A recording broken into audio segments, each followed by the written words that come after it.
It is always a pleasure for us to meet you, just like every week. Good evening, everyone, and welcome to this weekly program that focuses on news concerning the defense and security forces. As you can see, today we are at the construction site of the access road to the Banankoro Army Instruction Hospital. Today, we are going to focus on some of the achievements of the Military Engineering Corps in the capital and within the country.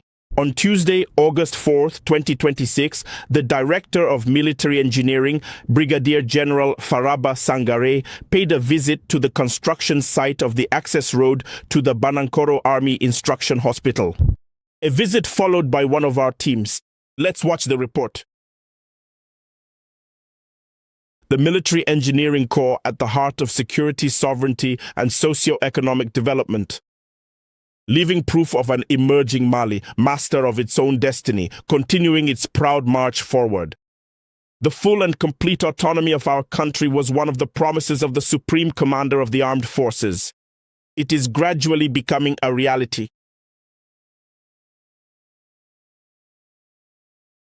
Field visit this Tuesday, August 4th, 2026. The Director of Military Engineering visited the construction site of the access road to the Banankoro Army Instruction Hospital to observe the progress of the work. Our project spans a total length of 1,185 meters and maintains a width of 20 meters throughout. The design is carefully planned to accommodate 2 lanes in each direction, with each lane measuring 7 meters wide. Furthermore, we have incorporated a central median measuring 5.5 meters.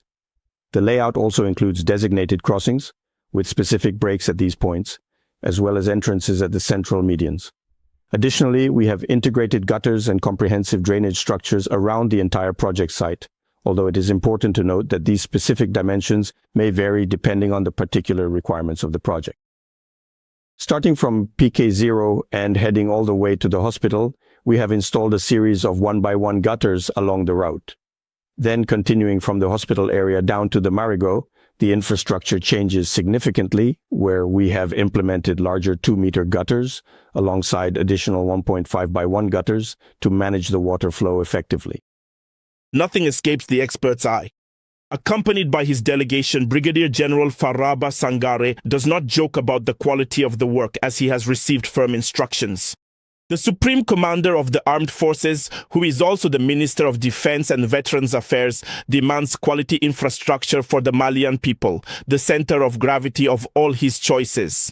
This morning, we have just visited the construction site of the access road of the Army Instruction Hospital. It is a project that is being executed 100% by the Military Engineering Directorate. So I am satisfied with the progress of the work from what I have just seen.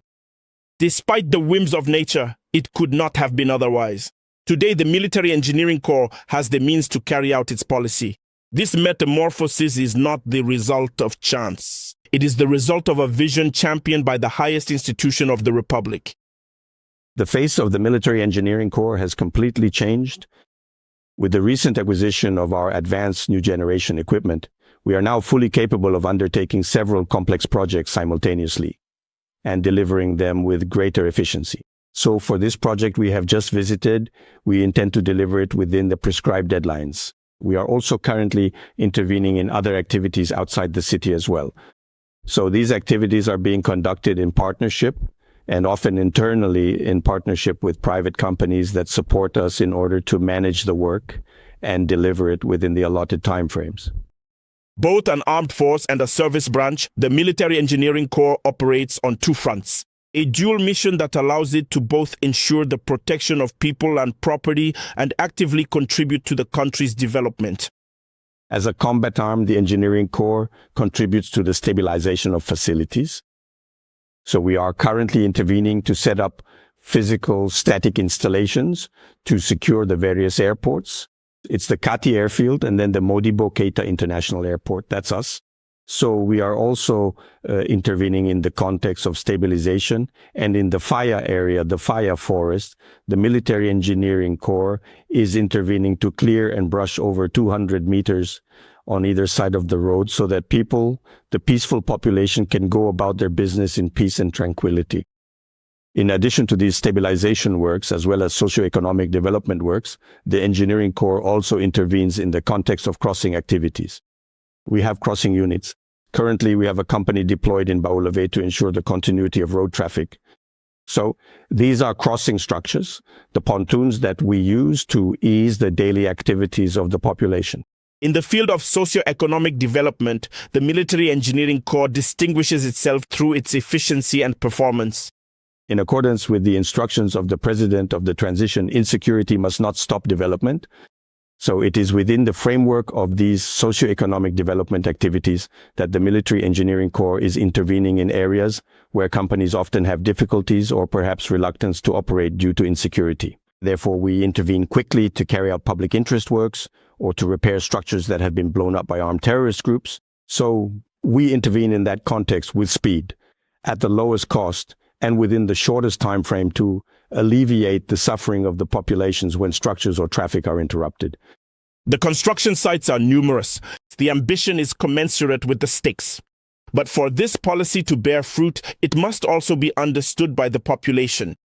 That is why during this field visit, the head of the delegation opted for direct communication with the main beneficiaries.